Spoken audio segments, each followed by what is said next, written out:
Quentin here makes sustainable clothing. Yep. His shipping company, FedEx, has set a goal of having carbon-neutral operations by 2040. Great news. This sustainability effort makes Quentin very happy. Nice. FedEx, where now meets next. Welcome. You're listening to the Malcontent News Russia-Ukraine War podcast, the show that cuts through the fog of war and updates you about the ongoing conflict in Ukraine, with your host, Linnea Hubbard. Don't forget to like, comment, and subscribe on Apple Podcasts, Spotify, and Google Podcasts. I'm Linnea Hubbard, and today is Thursday, April 20th, 2023. It's been 3,340 days since Russia occupied Crimea on February 27th, 2014, and 421 days since the large-scale invasion of Ukraine began. Today's podcast looks at what happened yesterday in the Russia-Ukraine war. The Malcontent News Russia-Ukraine War Report is compiled by our team from around the world. Today's report includes information from direct contacts in Ukraine and their proxies, Russian Ministry of Defense reports, the General Staff of the Armed Forces of Ukraine reports, operational commands north, south, and east of Ukraine, open source intelligence, our in-house team of analysts and geolocation experts, and pro-Ukrainian and pro-Russian mill bloggers and social media accounts with a track record of trying to be accurate. We have one mission: to report the truth, because the truth matters.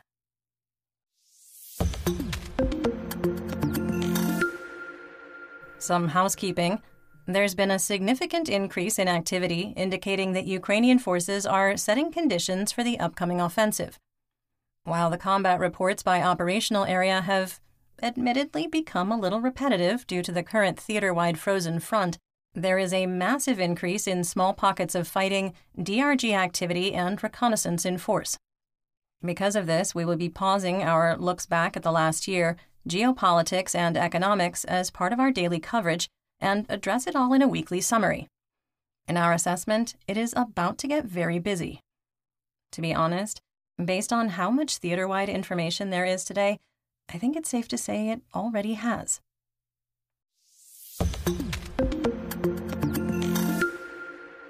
Let's start with our assessment of the current status of the war. First, we maintain that Ukrainian forces have retaken the battlefield initiative and are forcing the Russian Ministry of Defense, or MOD, to make unfavorable decisions. Second, Ukrainian forces have increased the activity required to launch a large-scale offensive that will start in the next 8 to 22 days dependent on the weather, which is being uncooperative. In our assessment, it's more likely 16 to 22 days away without a significant improvement in the weather forecast. Third, we believe a large-scale Russian missile strike between April 20th and April 22nd remains possible, but our confidence is dropping. Russia has launched almost 50 Iranian-sourced Shahed-136 kamikaze drones in the last 72 hours, which may be a substitute for cruise missiles. Fourth, the Russian Federation armed forces are combat ineffective and have exhausted their combat potential except in the Bakhmut operational area. Fifth, we maintain that the Ukrainian defense of Bakhmut has reached its final phase, and Ukrainian forces are executing a planned retrograde operation. Ukraine's ability to hold defensive lines over the last 11 days has not altered our assessment. Sixth, Russian forces are experiencing a theater-wide shortage of non-precision artillery munitions, particularly anti-tank guided missiles, called ATGMs.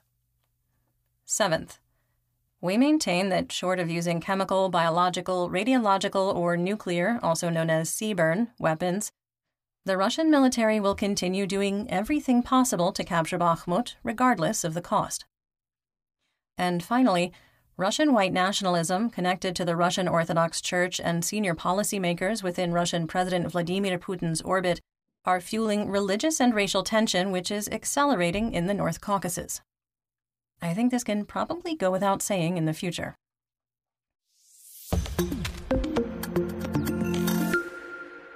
Let's get some regional updates, starting with Kharkiv. In the Dvorichna operational area, the Russian MOD reported continued positional fighting between squad-sized units in the area of Sinkivka. In our assessment, the activity is happening in the forested areas north of the village. The Russian MOD reported positional fighting initiated by Ukraine between squad-sized DRG units near Orlyansk. In northern Kharkiv, near the Russian border, Vovchansk was hit by 2 Fab 500 SE GLONASS-guided glide bombs that targeted the market area. 2 people were killed and 2 more wounded in the attack, which destroyed 60 small businesses. Moving on to the Donbas region in Luhansk. The Svatova operational area was stable, with no reports of significant fighting. In the Kremina operational area, Russian and Ukrainian forces traded artillery strikes, with Russian and Ukrainian reports of positional fighting near Dibrova and south of Kremina in the Serebryansky Woods area. Russian mercenary mill blogger Rybar claimed that Ukrainian forces were building up west of Chervonopopivka in preparation for a future localized offensive. Some assessment: operational tempo has slowed in the Kremina operational area since mid-March. We can't determine if today's very low activity was caused by poor weather. It's unlikely that Russian forces have entered an operational pause after a notable reduction of fighting over Orthodox Easter weekend. With the new governor for the Luhansk Oblast seated, the Operational Command East, or OKE, summary reports have ended. With the new governor for the Luhansk Oblast seated, the Operational Command East, or OKE, summary reports have ended, which provided valuable insight into the number of Russian fire missions, airstrikes, and the intensity of fighting.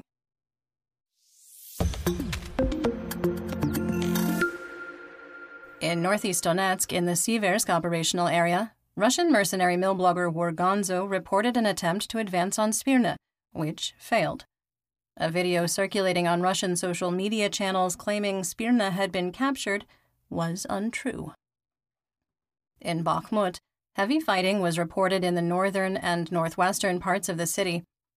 The Russian MOD reported that their forces completed 67 fire missions in the Bakhmut operational area and 4 Army Aviation and VKS close air support sorties.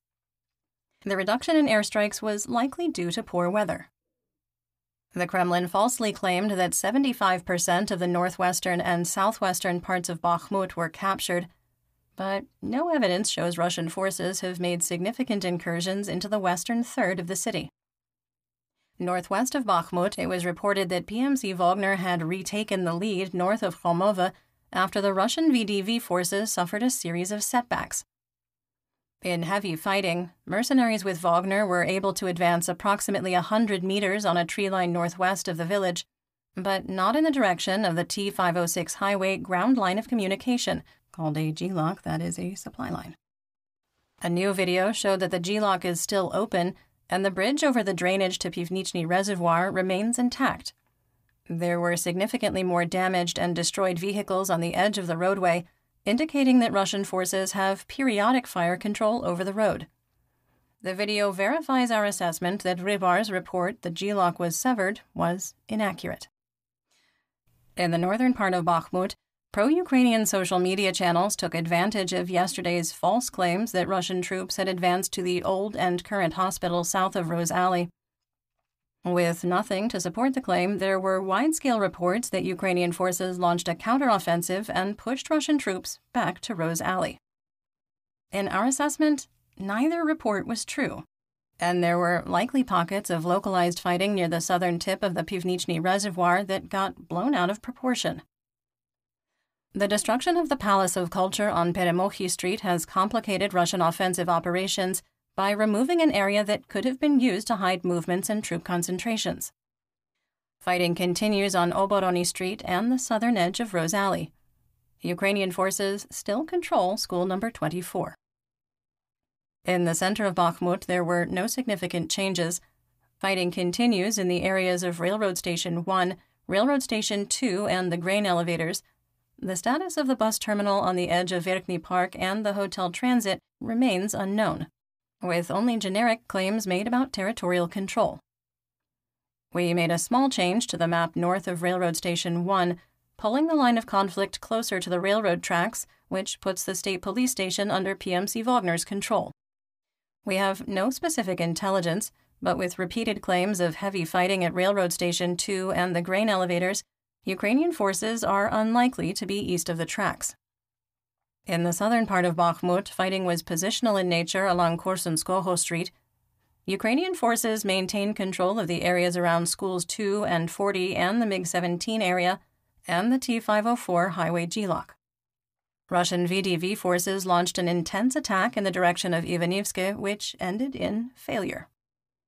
In the Kostiantynivka operational direction, the Russian MOD reported that Russian forces attempted to advance in the Stupochki direction and pushed Ukrainian forces back from the Seversky Donetsk-Donbass Canal. Wargonzo reported the Russian attack ended with no change in the situation. And yesterday, Ukrainian forces reported that an attack in the Predtechny direction turned into a disaster for Russian forces, losing positions after being forced to retreat. So, who's telling the truth? Supporting yesterday's report that the Russians attacked in the Predtechny direction and were repulsed and pushed back to the canal, a video showed Ukrainian forces capturing Russian troops along the forested belt, indicating that Russian positions were overrun. As a policy, we do not share POW videos unless they show maltreatment, war crimes, indicate that POWs are in grave danger, or are part of an authorized POW swap, so we don't link to this one. Some assessment. The Ukrainian defense of Bakhmut has exceeded our expectations. It's been 76 days since analysts and journalists called for the withdrawal from Bakhmut out of the belief that a technical or operational encirclement was imminent. Since the fall of 2022, we've maintained that Russia had inadequate troop strength to encircle Soledar and Bakhmut and hold Ukrainian forces in place. PMC Wagner has exhausted its penal units and cannot restore them, forcing the company to use its best forces in attritional urban warfare, which favors the defender. The Russian MOD has been forced to pull in their remaining elite VDV units originally in the Kremina operational area. Valery Gerasimov, responsible for Russian operations in Ukraine, has been forced to pull conventional troops, armor, artillery, and ammunition from the Avdiivka operational area and use VDV units for World War I-style frontline assaults, which have not ended up producing significant gains. In our assessment, Ukrainian General Valery Zaluzhny had a risky plan, but it has paid off. Further, the General Staff of the Armed Forces of Ukraine was willing to integrate the painful lessons learned at Severodonetsk and has likely tapped repatriated Mariupol defenders to learn the most successful tactics that they employed. Moscow will continue to take every possible action to capture Bakhmut, to the detriment of every other offensive operation in the theater of war.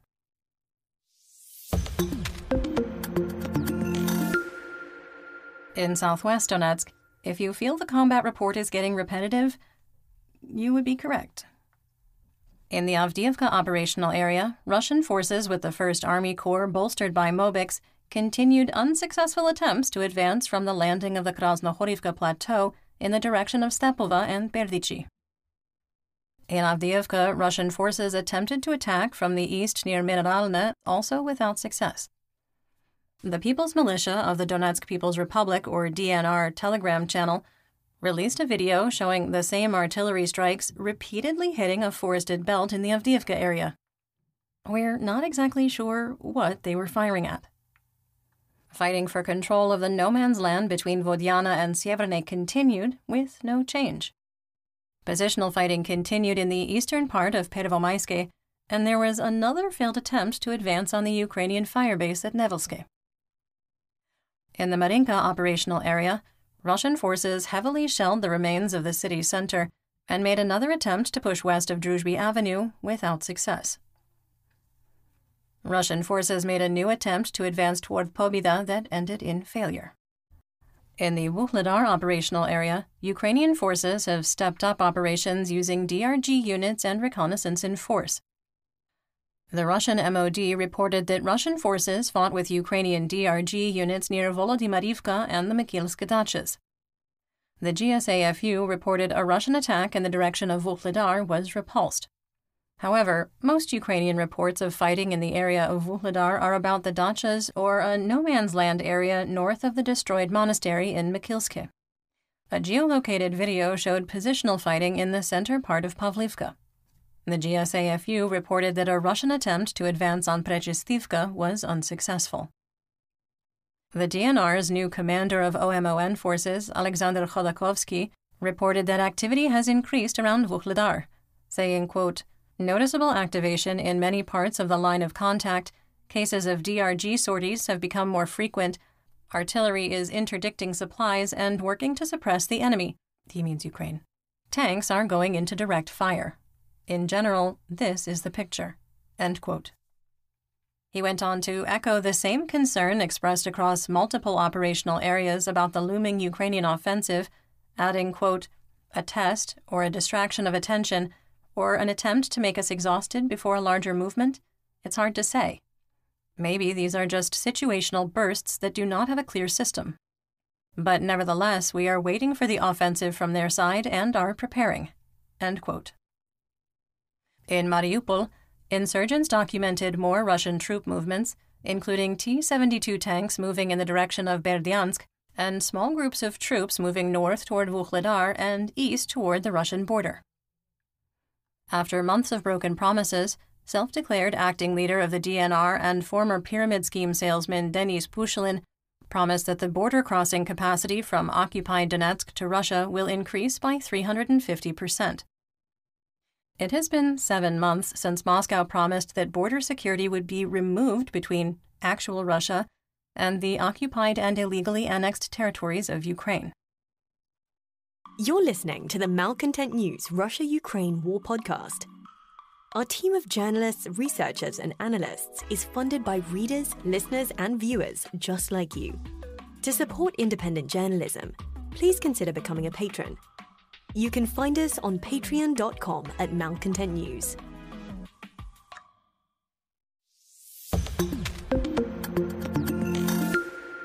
Moving on to Zaporizhzhia.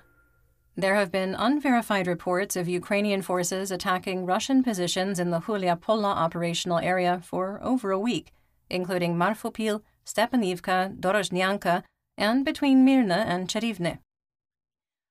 Deep State claimed that Russia took control of the dachas near Marfopil and recaptured Dorozhnyanka. We'd coded Dorozhnyanka under Russian control last month after a series of videos showed the settlement was under occupation. We've had Marfopil as contested since last year, so we didn't make any updates to the map. Russian sources reported that Ukrainian troops were conducting significant DRG and reconnaissance in force activity near Orikhiv without providing specific information. In response, Russian artillery activity has increased slightly, with 96 fire missions conducted along the entire line of conflict and 4 Army aviation and VKS ground attack sorties. There was no update on the status of the Zaporizhzhia nuclear power plant, or ZNPP. In the Black Sea, Crimea, Mykolaiv, and Odessa region, Operational Command South, or OKS, reported 9 Black Sea Fleet vessels on patrol, including 1 frigate and 2 Kilo-class submarines capable of launching up to 16 caliber cruise missiles in total. At the entrances to the Crimean Bridge, Russian officials claim that 40 new inspection stations will be added to reduce the inspection time. FSB Border Security will be able to inspect 8,500 vehicles per day at medium intensity and up to 17,000 during peak loads. Similar promises have been made about checkpoints in the Luhansk People's Republic, or LNR, and DNR since October, with no improvement. After visiting the LNR on April 17th, Russian President Vladimir Putin said that delays at border crossing into Russia from occupied Ukraine, even though Putin signed a decree that occupied Ukraine is now Russia and border security would be removed, will be addressed in the near future.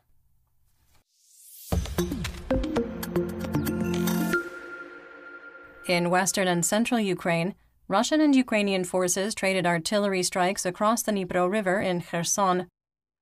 Free Kherson was hit by 60 fire missions that used 298 artillery rounds, mortars, grad rockets fired by MLRS, indirect tank fire, and drone-delivered IEDs. There were 5 fire missions on the city of Kherson, injuring 6 people. The waterfront, ship district, and city center, along with the public transit bus barn, were shelled, destroying several vehicles. In Zmiyivka, the outpatient clinic and school were damaged by Russian shelling. Overnight near Berislav, at least one Fab 500 SE glide bomb struck the region. Captain Natalia Humenyuk, Director of Communications for OKS, said the increased shelling and airstrikes by Russian forces in Kherson and Zaporizhia are due to the looming counteroffensive and the belief, right or wrong, that Ukraine will attack both regions. She remarked, quote, "In a way, this is justified by panicked expectations of a counteroffensive. We have already seen this when a similar activity to liberate the right bank began," end quote, adding that the ongoing attacks were also meant to terrorize the civilian population. Russian-occupied Nova Kakhovka was shelled, with occupation officials reporting one civilian was killed and 2 wounded. Russian troops were accused of looting the empty homes and apartments of recent Holopristan and Oleshki Hromada evacuees and wearing civilian clothing to conceal their movements. 6 Iranian-sourced Shahed-136 kamikaze drones were launched from the Azov Sea region, flew over Mariupol, and were intercepted by air defenses in Dnipropetrovsk, near Dnipro. There were no reports of casualties or significant damage from falling debris. In north and northeastern Ukraine, in Kyiv, where full electrical service has been restored, an apparent meteor streaked over the city, causing alarm both metaphorically and literally. Unsure what happened, air raid sirens were activated out of an abundance of caution. Initial reports claimed the flash was caused by NASA's RESI solar observing satellite deorbiting. Later in the day, the Ukrainian Air Force stated that the incident was not related to an attack and was either a meteor or space debris and was awaiting further clarification. While there were reports by Russian propagandists of a major missile strike, and some Ukrainian officials claimed it was a satellite re-entering the atmosphere, NASA released a statement that the incident was not caused by any satellite, including RESI, which was expected to deorbit on April 19th with an orbital path far from Kyiv. In fact, the RESI satellite burned up in the atmosphere over northern Africa. On the Russian front, Rybar reported that a sugar factory in Tietkino near Belgorod was hit by Ukrainian drones. I have nothing to add.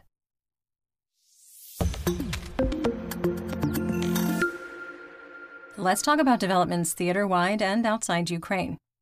Ukrainian Deputy Minister of Defense Hanna Malyar reported that on April 19th, Russian forces launched 26 Iranian-sourced Shahed-136 kamikaze drones, with 21 shot down. Our analysts accounted for 19 launches and 17 shootdowns. There was no information, including from Russian sources, on the areas targeted. The attacks did not impact the Ukrainian electrical grid, with exports to Slovakia, Poland, and Moldova uninterrupted. On April 18th, unannounced inspections by the International Atomic Energy Agency, or IAEA, occurred at the Rivne and Khmelnytsky nuclear power plants. The inspections were conducted under the guidelines of an agreement between Ukraine and the IAEA to assure compliance with the Treaty on the Non-Proliferation of Nuclear Weapons. No violations were found. Multiple Russian sources are validating our assessment that Ukraine has started setting conditions for its offensive. Among them is our favorite FSB colonel, convicted war criminal, Kremlin pariah, failed Mobik, and angry patriot, Igor Strelkov-Girkin, who said, quote, "Over the past 2 days, the enemy," he means Ukraine, "has spent reconnaissance in force, that is, private tactical attacks in order to identify the forces and means of defense of the opposing side. Probably some of the attacks are of a distracting nature, but there have been attempts of this kind in areas that are most promising from the point of view of an enemy offensive, including near Vuhledar and in the Zaporizhia region." End quote. More battle group markings for Ukrainian offensive units have appeared. They include the already reported forward arrow with a slash, similar to the astrological symbol for Sagittarius, a forward arrow, and a backward-pointing arrow. Photos were shared by the Operational Armed Forces of Ukraine of their newly built Armored Mobile Surgical Suite and other mobile medical systems and ambulances staged for future deployment. The United States Department of Defense announced a new military aid package worth $325 million to Ukraine under the Presidential Drawdown Authority. That is to say, the material being transferred is in inventory and already paid for by the U.S. taxpayers.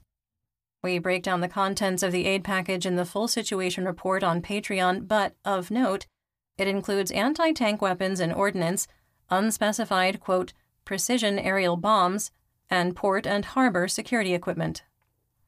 A second IRIS-T anti-aircraft system out of 4 pledged by Germany has been received by Ukraine. In Spain, pictures showed M113 armored personnel carriers and German Leopard 2A4 tanks had started transit to Ukraine. After multiple rumors that Ukraine has received the Turkish 230mm TRLG-230 Guided Multiple Launch Rocket System, or GMLRS, with a range of up to 70 kilometers, pictures show the newly formed 49th Battalion has been equipped with the platform. The newly formed 88th Brigade has been equipped with Sweden's RBS-70 short-range air defense system, which includes the PS-70 radar system. The mobile radar unit can detect targets up to 40 kilometers away up to an altitude of 10 kilometers and send telemetry and targeting data to the firing units. A video showed the Slovenian M55S tanks that were transferred to Ukraine in December 2022 are in service with the newly formed 47th Brigade.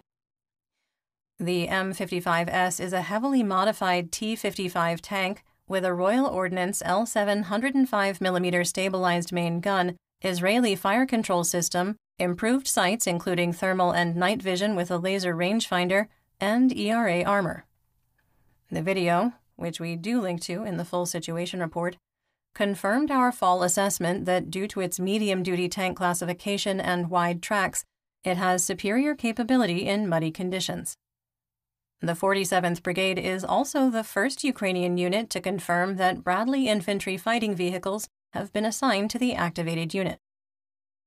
Ukraine and the United Kingdom confirmed that the 14 Challenger 2 tanks had been fully transferred and are operational. Some assessment.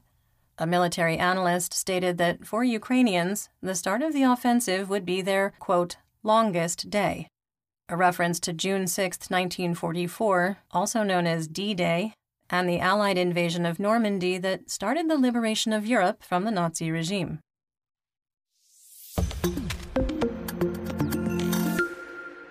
Speaking of the Nazi regime, let's talk about the Russian military mobilization and Mir. Russian President Vladimir Putin included the self-declared acting leader of the DNR and former casino card dealer Pushilin and LNR self-declared leader Leonid Pasechnik in the Council under the President of the Russian Federation for the Development of Local Self-Government in the Occupied Territories. Okay, guys, seriously, you need to work on these names. The Black Sea Fleet minesweeper Ivan Golubyets returned to service after being significantly damaged in an unmanned surface drone attack launched by Ukraine on October 29, 2022.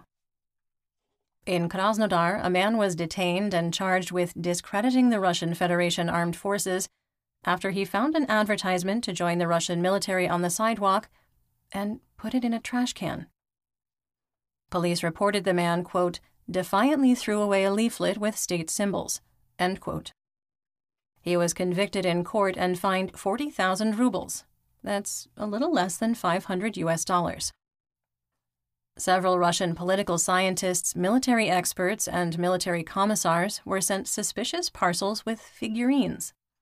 After the terrorist act with Vladlen Tatarsky, the gifts were checked by the police.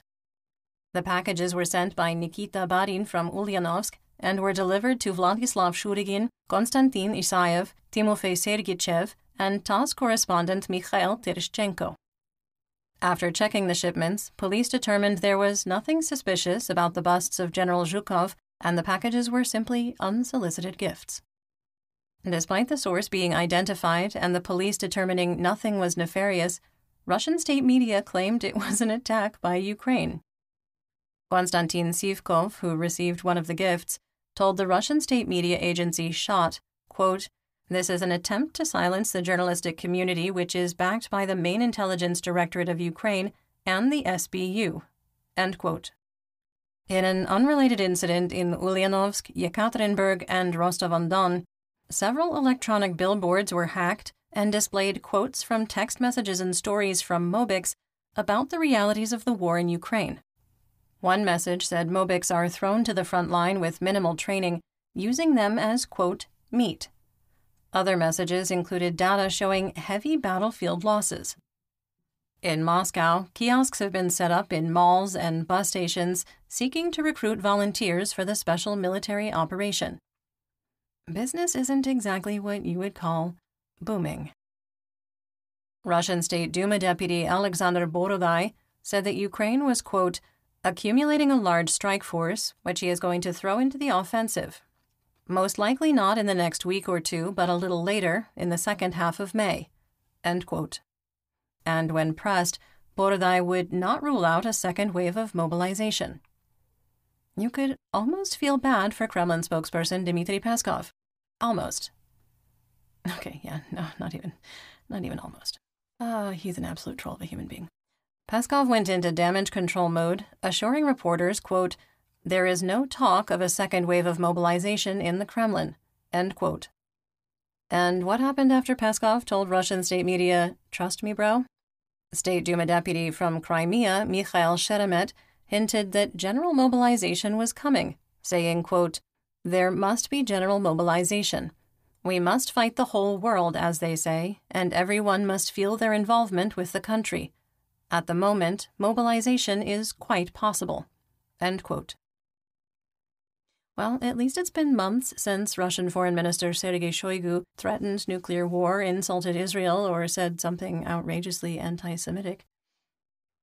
Self-declared acting leader of the so-called DNR, Pushilin, signed a decree for the conscription of Russian-passported Ukrainians born between 1996 and 2005 for the current and future Russian military conscription period. The People's Militia of the Donetsk People's Republic, better known as the Russian First Army Corps, announced that the Popular Front of Russia had donated 20 tons of potatoes to feed the troops and was sent out for immediate distribution.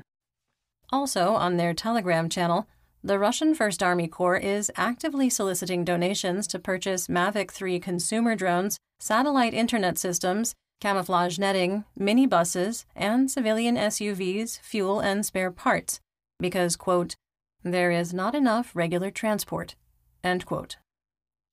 On the night of April 17th, the Commandant's Office and military personnel of Military Unit 52025 were alerted that outsiders were seen in the closed military town of Mozhaisk 10.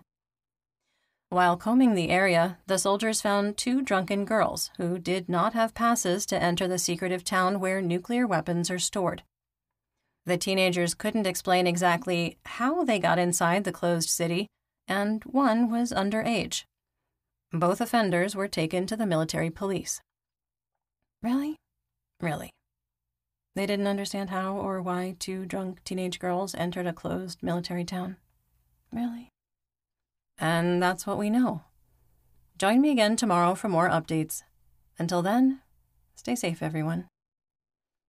You've been listening to the Malcontent News Russia-Ukraine War podcast. To help keep us independent, please consider providing financial support by becoming a patron. Want on-demand news in your hand? Download the Google News app and make Malcontent News one of your favorites to receive breaking news updates. Thank you for listening.